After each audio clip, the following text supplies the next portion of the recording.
Aujourd'hui, je vais vous montrer quelque chose qui va peut-être m'amener beaucoup de pouces rouges, connaissant certaines personnes dans la communauté. Mais aujourd'hui, j'ai fait quelque chose avec une inspi très réelle. Le plus réel possible, en fait.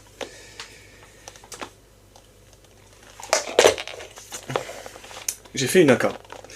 J'ai fait une AK, plus spécifiquement une AK ukrainienne. Donc la plus ukrainienne possible. Alors, pourquoi j'ai fait ça? Non, il n'y a pas de raison politique derrière. Il y a le fait que on voit souvent toujours le même type d'AK en fait. Et il y a beaucoup de gens qui pensent que le simple fait de ne pas avoir une M4, ça devient quelque chose, c'est automatiquement quelque chose d'original en fait. Et notamment, la deuxième catégorie de réplique la plus vue et la plus vendue derrière les M4, c'est les AK. Il y a beaucoup de gens qui pensent que l'AK c'est original, tout simplement parce que c'est pas une M4 en fait. Je trouve pas. Je trouve qu'il y a de plus en plus de builds d'AK, notamment grâce à Tarkov. Tarkov a beaucoup popularisé les builds d'AK. On voit de plus en plus de builds d'AK et on voit toujours la même chose. C'est très souvent des builds à base de Zenitco. C'est très populaire Zenitco. Alors à juste titre parce que c'est vraiment ergonomique et tout. Et il y a beaucoup de repros surtout. Il y a beaucoup de repros. On voit souvent deux catégories de joueurs AK. Il y a ceux qui font du Russo full Zenitco, et ceux qui font du Russo Niet Rifle is Fine, où il n'y a rien dessus à part du bois, de l'acier et de la sueur. Moi j'ai décidé de faire autre chose, j'ai essayé de faire autre chose. Ça plaît pas, bon. Moi ça me plaît énormément. Alors, je vais juste vous expliquer qu'est-ce que j'ai mis sur cette réplique. Cette réplique, à la base, c'est une Sima Platinum vendue par EMG, de la marque... Enfin, ça reproduit la marque Rifle Dynamics, qui est une marque américaine, qui fabrique des AK à Las Vegas. Je crois que c'est ça. C'est marqué là. Las Vegas, très bien. Alors, pourquoi une AK américaine? Tout simplement parce que la forme me plaisait, voilà. Pas plus compliqué que ça. Faut savoir que les Américains fabriquent énormément d'AK, peut-être même plus que les Russes actuellement. Du coup, j'ai pris quelque chose... Voilà, la forme me plaisait, j'ai pris un truc aussi un peu occidental, entre guillemets, parce que dans l'idée de faire un truc ukrainien, les Ukrainiens, ils prennent ce qu'on leur donne, ils reçoivent énormément de matériel de la part de l'Occident, que ce soit les États-Unis ou l'Europe. Donc j'ai mis que des fournitures très américaines, très européennes, justement pour... On voit souvent d'ailleurs dans les footages des trucs comme ça, ils ont des AK avec dessus des pièces extrêmement européennes, quoi. Donc, la seule pièce qui est ukrainienne, vraiment, c'est le rail. Le rail, c'est un crook. Je vais le mettre dans le bon sens. Hop, on a le marquage. Je sais pas si on le voit ici. Crook. Alors, c'est écrit pic, mais en fait, ça se dit crook. C'est du cyrillique. C'est pas les mêmes lettres que nous. Ce rail, c'est une repro. Il n'y a pas beaucoup de repro pour l'instant. Le vrai coûte cher, j'ai failli commander le vrai, mais j'étais pas sûr que ça rentre sur la réplique. J'ai trouvé une repro qui était spécifiquement faite pour les Sima. Donc j'ai pris ça. Je voulais prendre la crosse aussi, ils font des crosses qui sont incroyablement stylées. Le problème c'est que c'est cher. En repro, il y avait que pour du GBB, des AKM Marui. Bon. J'ai pas nécessairement envie d'acheter une crosse à 250 € et de faire des trous dedans à la Dremel pour qu'elle passe sur un AEG. Donc je me suis contenté de mettre une crosse un peu occidentale et de prendre juste le rail. Donc ce rail, qu'est-ce que je peux en dire sinon qu'il est exceptionnel. Niveau ergonomie, ça met une vitesse incroyable à tout ce que fait le Zenitco, etc.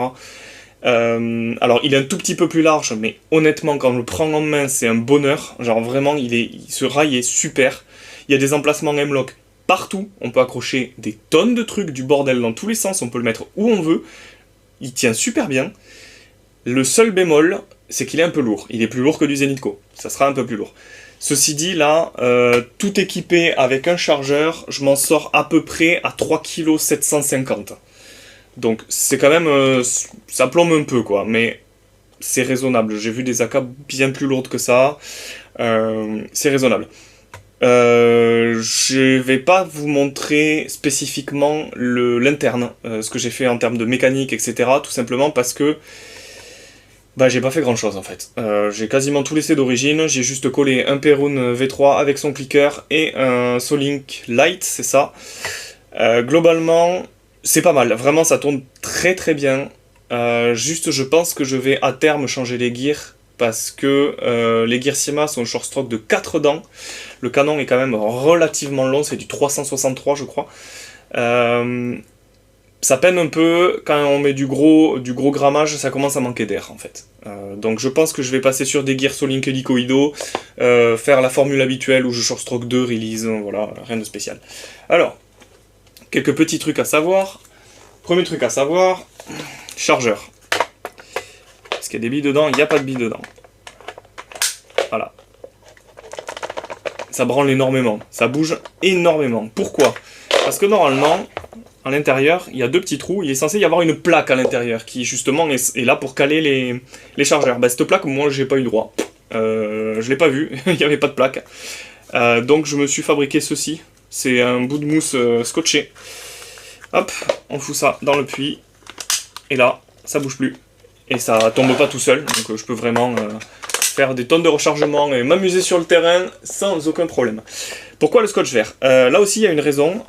Faut savoir que les Ukrainiens, et les Russes d'ailleurs aussi, dans le conflit qui les oppose, se différencient. Ils utilisent beaucoup de même matériel, ils parlent la même langue, ils utilisent les mêmes camouflages.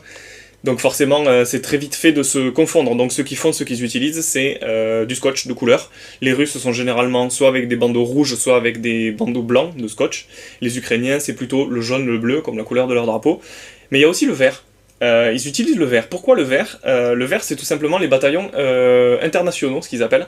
Donc c'est des étrangers qui viennent se battre aux côtés des Ukrainiens. Généralement, ils ont des bataillons à eux. Et ils ont ce scotch vert autour des bras, autour des chargeurs, autour des armes, etc. Donc moi j'ai choisi de mettre du scotch vert, tout simplement parce que je trouve ça assez sympa. Le jaune et le bleu c'est peut-être un peu plus voyant que le vert. Bon, vous allez me dire ce vert il explose les yeux, oui il explose les yeux, mais ça reste du vert en été, ça se verra peut-être un peu moins. Voilà, je vais juste vous envoyer 2-3 tirs comme ça pour que vous puissiez entendre le cycle. Faut savoir qu'elle fait énormément de bruit, je trouve. Pas en termes de gear à l'intérieur, mais ça claque. Alors là, j'ai enlevé, tout à l'heure j'avais testé, j'avais mis un amplificateur qui est ici, à moitié plein. Je vais voir si ça claque déjà comme ça, et si ça claque pas assez à mon goût, je mettrai l'amplificateur pour vous montrer à quel point ça fait du bordel, quoi. C'est vraiment, ça fait énormément de bruit. Je sors le chargeur, il n'y a pas de bille, toujours.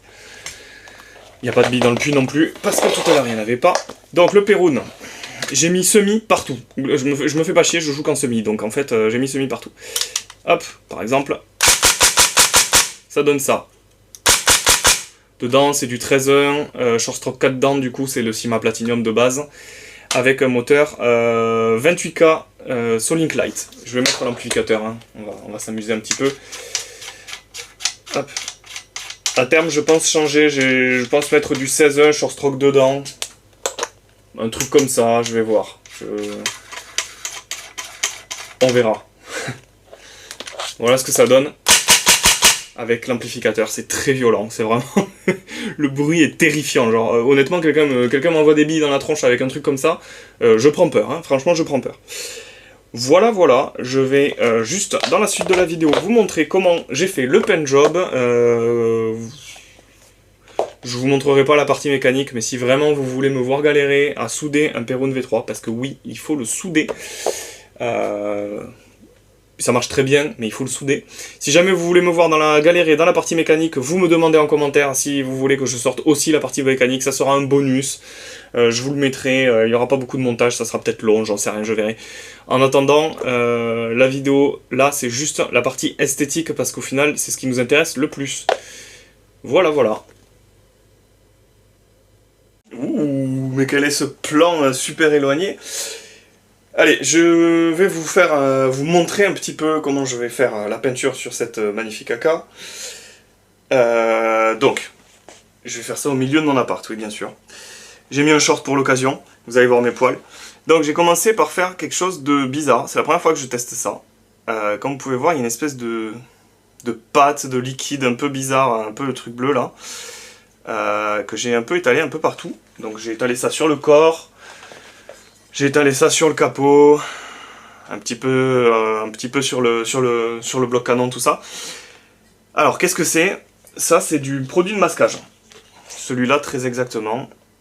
Masque liquide, j'ai acheté ça sur Amazon. Donc au moyen d'un pinceau, tout simplement, on fout ça, on étale. Et j'ai mis ça sur quelques endroits, les coins, les endroits qui sont susceptibles d'être abîmés, entre guillemets. En clair, je vais peindre par-dessus, je vais peindre la bombe par-dessus. Et ça va me permettre de l'écailler ensuite, et d'imiter un effet peinture qui se barre. Parce que quand on essaye de faire un vieillissement sur la peinture d'une réplique, comment dire, un vrai vieillissement qui se fait petit à petit. Il y a à la fois la peinture qui s'érode, on va dire, qui se ponce, qui s'en va comme ça, et à la fois il y a des écailles en fait, des bouts de peinture qui partent quand il y a des chocs, etc. Et quand on vieillit juste avec du papier de verre ou une brosse ou un truc comme ça, bon, c'est pas toujours super réaliste en fait, il manque ces écailles, il manque ces impacts. Donc là, je vais essayer de faire les deux tout simplement. Voilà, donc, alors première étape, ça va être le masquage, parce que j'ai pas envie de peindre le tube de crosse, et il va falloir que je remplisse l'intérieur du corps avec du sopalin, du scotch, ce genre de choses, pour pas peindre tout l'intérieur de la réplique, parce que c'est pas le but non plus. Et je vais faire un assemblage sommaire, on va dire, pour que ça soit régulier dans le pattern. Alors je vais pas faire un pattern de fou furieux, je vais faire plutôt des tâches entre guillemets. Je vais utiliser 2-3 autocollants, vous allez voir 2 pochoirs. Je vais faire des tâches entre guillemets, parce que j'ai pas envie de faire un truc très compliqué comme j'ai pu faire sur d'autres répliques. Mais ces tâches-là, il faut qu'elles soient cohérentes ensemble. Si vous peignez séparément le corps, le capot, le canon, et qu'en fait, quand une fois assemblé, il n'y a rien qui va ensemble, ça donne pas l'impression que ça a été peint sur le terrain à l'arrache en fait, parce que le but c'est ça, c'est de donner, pour cette réplique en particulier, de donner l'impression que ça a été peint à l'arrache sur le terrain. Je vais faire mon masquage, je vous montre pas comment on fait le masquage, c'est pas compliqué, c'est des bouts de scotch et du sopalin, si vous voulez économiser un peu d'argent, parce que le sopalin coûte moins cher que le scotch. Je vous fais le masquage, et ensuite on va se mettre à peindre. Hein. Allez, j'ai fait le masquage, j'ai posé mes autocollants, vous les voyez peut-être pas, vous les verrez peut-être, j'en sais rien. Alors la casse c'est un enfer. Il n'y a rien qui tient tout seul en fait, contrairement à la M4 où on peut virer la gearbox et tout tient tout seul, on peut tout remonter, il n'y a pas de souci, c'est dégoupillé, etc. Là il n'y a rien qui tient tout seul, tout se barre, donc ça tient pour l'instant, je vais devoir peindre vite et efficacement. Après ça va parce que c'est un build crado entre guillemets, il faut que ça soit un peu battle worn comme on dit. Donc s'il y a des traces, des trucs comme ça, c'est pas grave, on n'est pas à faire un truc hyper propre, etc. où rien ne doit dépasser. J'ai fait mon masquage, j'ai foutu du sopalin à l'intérieur du corps pour essayer de faire en sorte que ça passe pas trop dedans. Donc on va pouvoir s'y mettre. Alors j'ai protégé comme j'ai pu, c'est pas parfait, il va y avoir de la peinture partout, mais bon écoutez, hein, ce que je fais pas pour vous. Hop. Alors je vais commencer par de l'acrylon tan. Je vais essayer de faire ça, il va falloir probablement que je le fasse en 3 fois. Pas en termes de couches, mais je parle en termes d'orientation. Il va falloir que je peigne, que je tourne, que je peigne, que je tourne. Je vais voir si je peux essayer de tout faire en un coup, je n'en sais rien, mais en tout cas on va commencer par une base tan. C'est un tan qui est très clair, mais en fait les autres couleurs que j'ai sont beaucoup plus sombres. Ce tan là il est juste, c'est presque de la sous-couche, presque je l'utilise comme une sous-couche en fait. Allez, je vais commencer et je continuerai à parler pendant que ça sèche. Ça doit être très agréable au micro. Sachez que je les ai déjà remués un petit peu, mais bon, c'était il y a 10 minutes, donc j'y remets un petit coup. Allez, c'est parti. Alors, premier jet, toujours dans le carton quelque part, mais pas sur la réplique directement, parce que c'est peut-être le jet où c'est pas bien mélangé, le jet où il y a des gouttes, etc. Donc, premier jet, toujours sur la boîte, vous le faites, moi je l'ai fait toujours sur le couvercle, là. Vous le faites d'abord sur le couvercle. Ok, voilà. Donc là ça fonctionne. Alors l'acrylon elle est très volatile, ça pue vraiment, faites pas ce que je fais, mettez un masque, etc. Faites vraiment pas ce que je fais. Je suis en train de vous montrer exactement ce qu'il ne faut pas faire, donc ne le faites pas. Je vais mettre un coup très vertical, dans le sens où je vais pas peindre comme ça, je vais vraiment peindre comme ça. On va pas voir ce que je vais faire. Pourquoi je fais ça? Tout simplement parce que j'ai mis des autocollants. Les autocollants ça colle pas parfaitement, voilà, c'est pas une science exacte là non plus. Donc je vais essayer de peindre le plus vertical possible, histoire de ne pas avoir de la peinture qui passe sous les autocollants, parce qu'ils ne sont pas parfaitement collés. Normalement, il ne faut pas peindre comme ça. Ça, c'est pas une position pour peindre, parce que votre truc va galérer. Je vais essayer de faire ça le plus vertical possible, sans que la bombe de peinture fasse de la merde. Mais bon, Si vous pouvez faire ça dans votre jardin, sur une table, sur un support, etc., faites-le, ne faites pas comme moi. Moi, j'ai pas le choix, je le fais pour vous, mais je n'ai pas le choix. Voilà, je vais essayer de faire ça le plus rapidement possible. Vous n'avez pas besoin d'attendre que ça sèche complètement à 100 000% pour passer une deuxième couche. Donc, je vais passer une couche, l'acrylon sèche assez vite, on va voir ce que ça donne.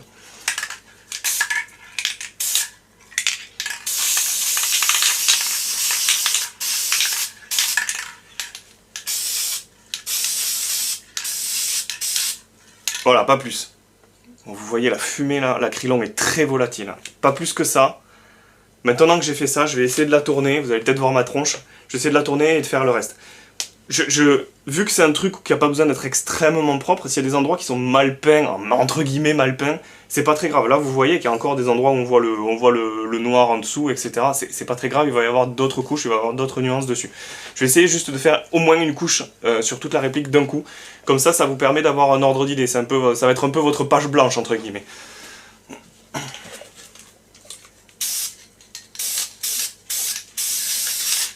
Essayez de peindre assez loin. Et allez vite, quand vous peignez, vous allez très vite.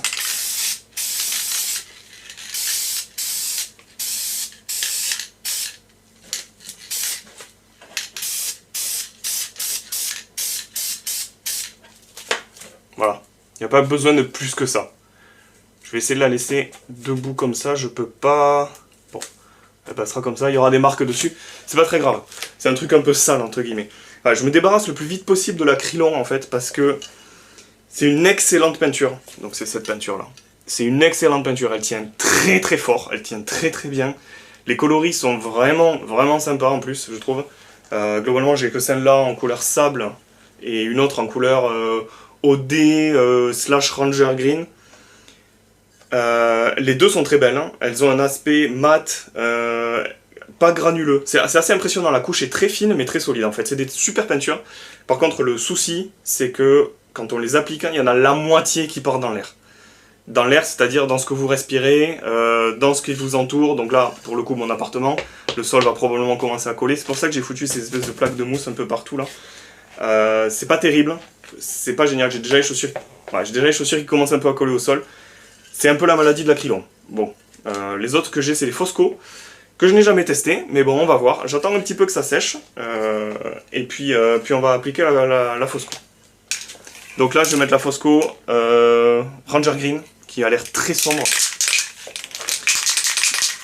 J'espère qu'elle est moins volatile que l'acrylon, parce que sinon, j'ai pas fini de m'étouffer et de nettoyer mon appart.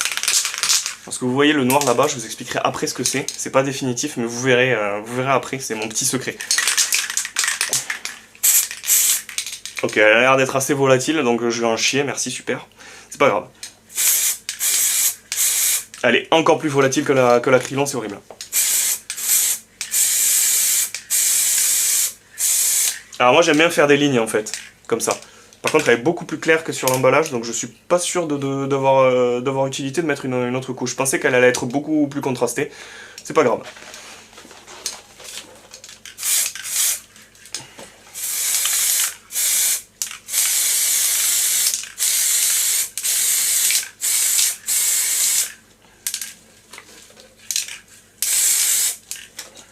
Voilà, après les détails, etc.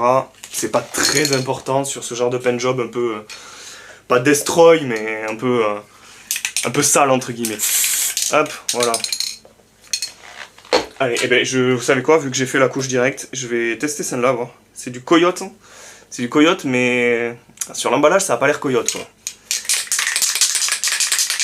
Alors, sachez que je fais cette vidéo sans lumière, j'ai pas la lumière allumée là, pour essayer d'avoir les couleurs les plus justes possibles.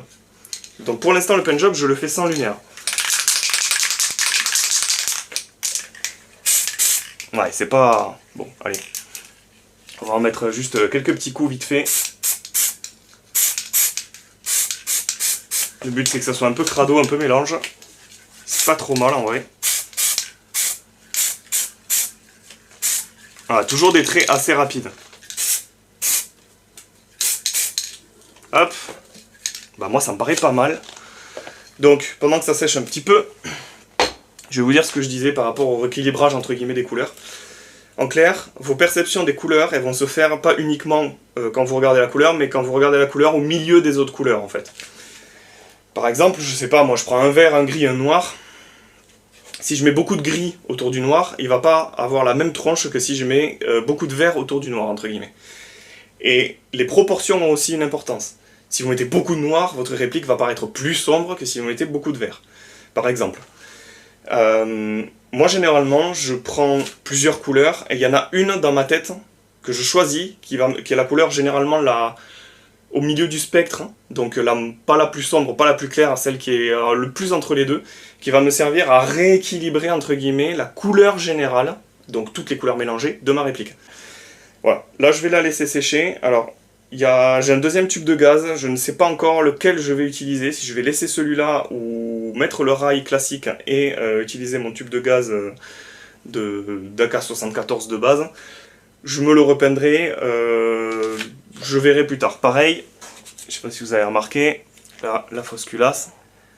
Ah, vous voyez la fausse culasse? Ça c'est pas de la peinture qu'il y a dessus. Ça c'est de la poudre entre guillemets, la peinture qui sèche quand elle est volatile en l'air et qui tombe sur votre sol, sur votre fausse culasse, si vous la laissez dans le carton, etc. Je vais attendre de voir ce que j'ai fait, attendre que ça sèche, et éventuellement j'y passerai un coup de peinture. Je vais essayer de la faire très usée, et de faire mon fameux truc avec la trace noire là, ici.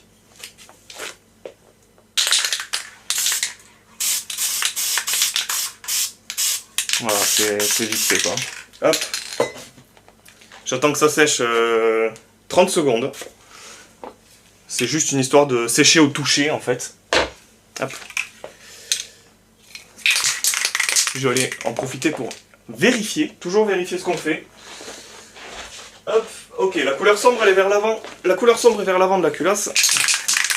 Donc, le Ranger Green, qui est censé être sombre, je vais le mettre à l'avant. Voilà. Hop. Et le coyote, qui est assez sombre pour un coyote, il sera à l'arrière de la culasse. Voilà. Rien de plus, hein, c'est vraiment tout simple. Et maintenant, je vais faire un truc, c'est que je vais aller chercher un petit truc, je vais vous expliquer ce que c'est. C'est un peu mon secret, pour faire des effets noircis par la poudre. Il n'y a pas de poudre bien entendu. C'est du charbon actif, c'est un truc de hippie pour mieux digérer. Hop. Et là je fais juste ça. Sur la peinture qui est encore fraîche. C'est extrêmement salissant. Alors vous pouvez commander ça sur Amazon. La référence du mien c'est du Carbomil. C'est extrêmement salissant. C'est ce qu'il y a là-bas en fait. C'est juste quand j'ai poussé le carton. Vu que je fais ça à même le carton, ben, ça fait des traces. Donc, mais c'est juste du charbon en fait. Hein. C'est extrêmement salissant. Ça reste sur les doigts, c'est chiant, mais ça part avec, si on frotte avec un peu d'eau, etc. Voilà. Là, j'en mets sur la peinture qui est encore fraîche. En fait, l'objectif... Merde. L'objectif, c'est que ça colle à la peinture et que ça fasse cet effet noirci, entre guillemets. De 1, ça donne un effet noirci, donc ça imite un peu la poudre, etc. De 2, ça donne un effet extrêmement mat. Le seul problème, c'est que si vous posez votre réplique sur le lit là maintenant, bah en fait votre lit il a une culasse imprimée sur la couette. Donc je sais qu'il n'y a pas beaucoup de gens qui posent leur réplique sur le lit, mais je précise. Quand vous faites ça, vous attendez que ça sèche un petit peu, et puis ensuite vous soufflez bien dessus, quitte à passer un petit coup de sopalin léger, parce que sinon vous allez tout enlever, un petit coup de sopalin léger, et vous gardez après cette espèce d'aspect carboné, entre guillemets. J'appelle ça l'aspect carboné. C'est un aspect qu'on retrouve souvent sur les armes réelles, quand les gens utilisent des silencieux, parce qu'en fait les silencieux, il y a beaucoup de retours de gaz, notamment sur les M4, et ça donne, ça pourrit, ça pourrit votre arme, entre guillemets, sur une vraie. On retrouve ça sur les cache-flammes. Hein. Les cache-flammes, vous savez, les types de silencieux qui se mettent directement sur le cache-flamme. En fait, ça se remplit de poudre non brûlée, etc. Et ça fait cet aspect carboné. Sur la culasse, théoriquement, ça arrive beaucoup moins. Mais bon, ouais, on est là pour faire un truc un peu stylé, un peu fantasque là. Donc vas-y, j'en ai mis sur la culasse. Ça fait un aspect brûlé, en mode c'est chaud à cet endroit-là, mais pas les doigts. Moi, je trouve ça sympa. Est-ce que c'est vraiment réaliste? Est-ce que ça l'est pas? J'en sais rien. Moi je trouve ça stylé en fait. Donc je le fais. Voilà. Là ça... honnêtement ces bombes de peinture sèchent à une vitesse, c'est incroyable. Hein. Donc, voilà le paint job que j'ai fait. Ce que ça donne à la fin. Là on va faire un truc, c'est que je vais écailler avec le truc bleu que j'avais mis, le fameux truc bleu, le fameux truc bizarre que j'avais mis. Donc, je le rappelle, ceci, le masque liquide. On va voir si ça fonctionne bien. C'est la première fois que je le fais, donc hop, avec le doigt juste. Voilà, c'est nickel. Franchement, c'est nickel. Ça fait comme des éclats de peinture, donc ça complète le vieillissement classique qu'il va y avoir en mode sur les arêtes, etc. Franchement, je trouve ça super banger de la mort qui tue. Alors, il y a probablement des endroits où je vais oublier de l'enlever. Où il a peut-être beaucoup plus séché qu'à d'autres endroits, j'en sais rien. C'est la première fois que j'utilise, donc je sais pas... Mon appart, je vais tuer mon appart, hein, je vous le dis de suite. Je pense que là, le coup de balai va devoir être... je pense que je vais même sortir l'aspirateur. C'est cool avec ces températures de sortir l'aspirateur. Quelque chose qui me fait vachement plaisir. Par contre, le rendu est, je trouve, très sympathique. Ah, ça fait vraiment des écailles, c'est très chouette. C'est un vieillissement qui est plus réaliste au final que juste foutre un coup de papier de verre ou de papier craft. Donc là, c'est tant que la peinture n'est pas sèche, etc. Franchement, c'est très cool. Ça fait vraiment user en mode ça a pris des chocs, quoi. Ça fait pas juste ça. En fait, ça fait pas vieux, ça fait utiliser. C'est ça. C'est ça que j'essaie de dire depuis le début et j'y arrive pas parce que je suis un blanc. Mais ça fait vraiment choc en fait. Ça fait, la peinture s'est barrée à certains endroits. Alors là, j'étais obligé de l'enlever parce que pour coller l'autocollant, parce que je ne voyais plus où je l'avais mis. C'est pas grave, j'userai un petit peu ici derrière, autrement, je ne sais pas comment. Alors je vais laisser un petit peu de poussière entre guillemets, il faut que ça soit crade un peu genre.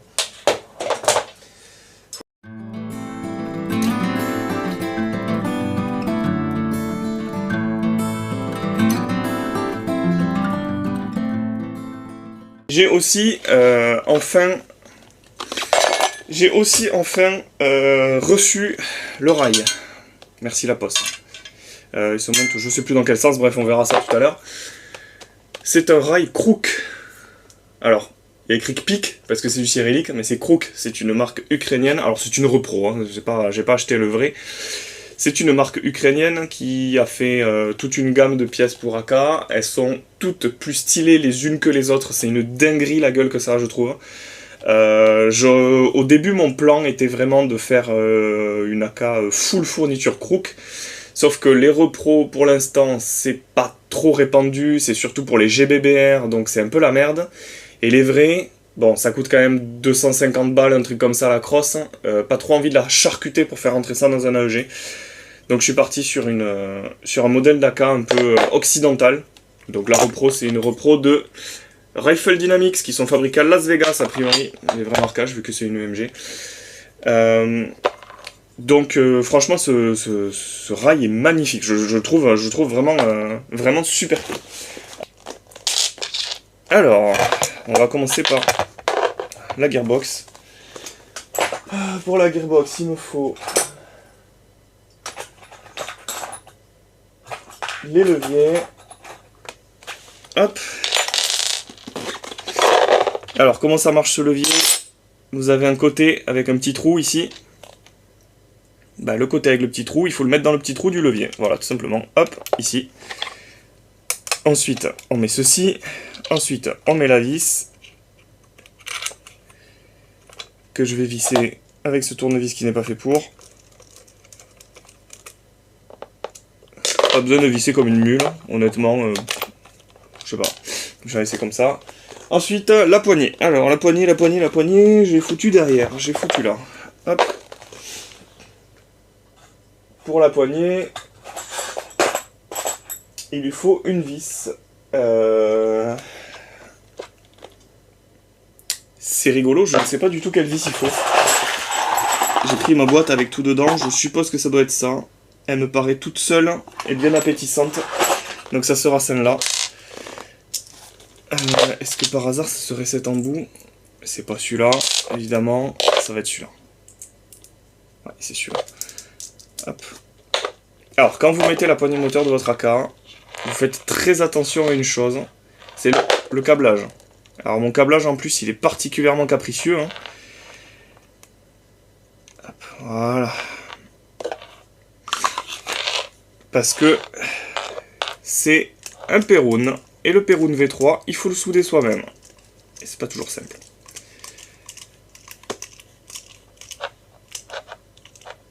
Hop, pas besoin de serrer comme une mulasse aussi. Ah, le clicker par contre, c'est tellement agréable. J'adore. Pardonnez-moi pour mes cacas sur toutes mes mains là, depuis tout à l'heure. Ensuite, je vais voir si je me mets pas le rail directement. Ça va être quoi comme embout? Est-ce que ça va être ça? C'est ça.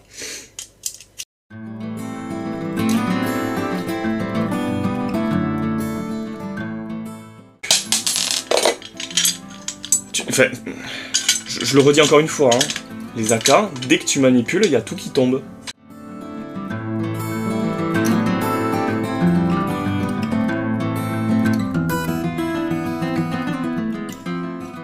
Ils vendent un tube de gaz.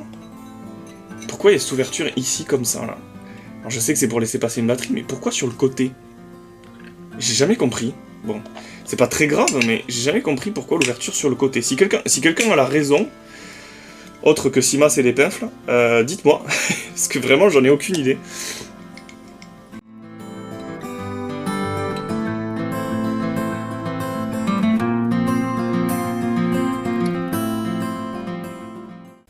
Maintenant, on va mettre quelques petits accessoires. Ça sert à rien d'avoir un rail aussi long si c'est pour pas mettre quelques petits accessoires. Je fous un coup de vieillissement très rapide. Hop, voilà, c'est histoire de sur les arêtes, les trucs comme ça. Vraiment, c'est le vieillissement le plus rapide que j'ai fait de ma vie. Hein. C'est pas là pour... hop. C'est juste pour avoir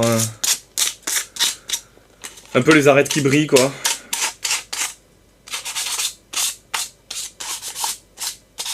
Ça s'usera tout seul. Globalement, ça s'usera tout seul. Moi, je suis assez fan du fait que les trucs s'usent tout seuls.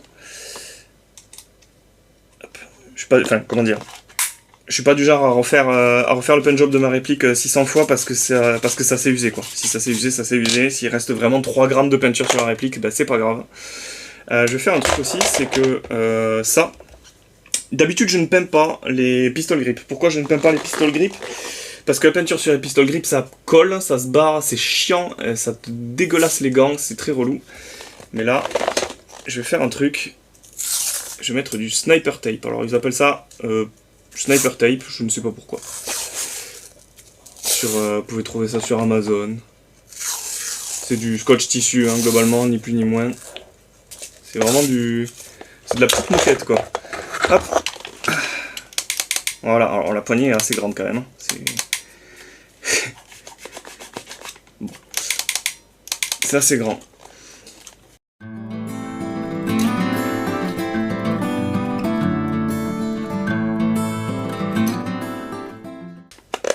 Hop, voilà. Ah, ça fait RS. Pour ceux qui aiment ce terme.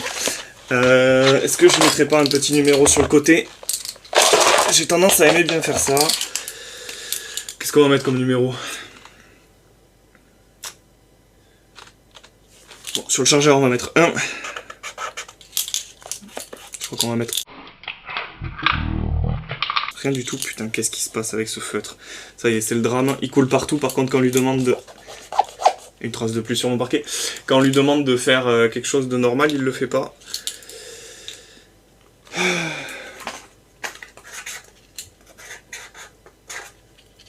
Ouais, non, c'est dramatique. Hein. Allez, hop, ce feutre, il dégage. J'ai foutu de la merde partout. Sur moi, d'ailleurs.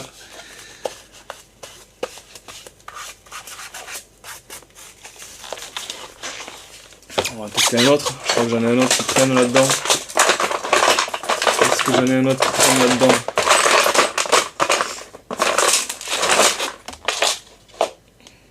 Putain, est-ce qu'on se sortirait pas ça pour s'attacher les câbles aussi? Ça peut être sympa. Parce que j'ai pas un feutre qui ferait son travail de feutre. Ok, j'ai ça. On va voir si c'est mieux. C'est pas difficile de faire mieux, ceci dit. Hop. Qu'est-ce qu'on lui met comme numéro? Moi j'aime bien le chiffre 5. Je mets souvent le chiffre 5. On va mettre 5A. C'est une lettre qui existe à la fois chez les occidentaux comme en cyrillique, donc ça ira très bien. Voilà donc ce que ça donne. Je sais pas si on le voit en entier. Ouais, on la voit en entier avec tout le bordel autour. Amusez-vous bien à kiffer mon bordel. Je vais juste attacher ça. C'est histoire que le câblage ne se prenne pas dans des trucs qui traînent. Est-ce que c'est nécessaire? Franchement non, pas du tout. Est-ce que c'est rigolo? Oui, absolument. Je sais que pas mal d'opérateurs font ça. Donc je vais le faire aussi comme un bon pigeon. Hop. Allez. Voilà. C'est juste histoire que ça fasse un peu schlagos, un peu utilisé quoi. Voilà. Et là, franchement, là, je pense que je vais pas en mettre, hein, franchement, pas besoin. Si, allez.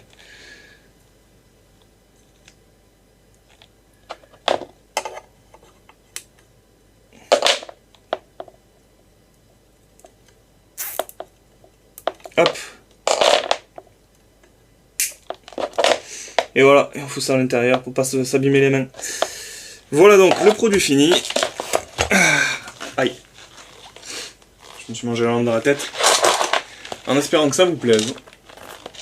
Cette AK ukrainienne, ça change des builds russo. C'est un peu le but au départ, c'était de faire un truc qui change de ce qu'on voit tout le temps sur les terrains. Voilà.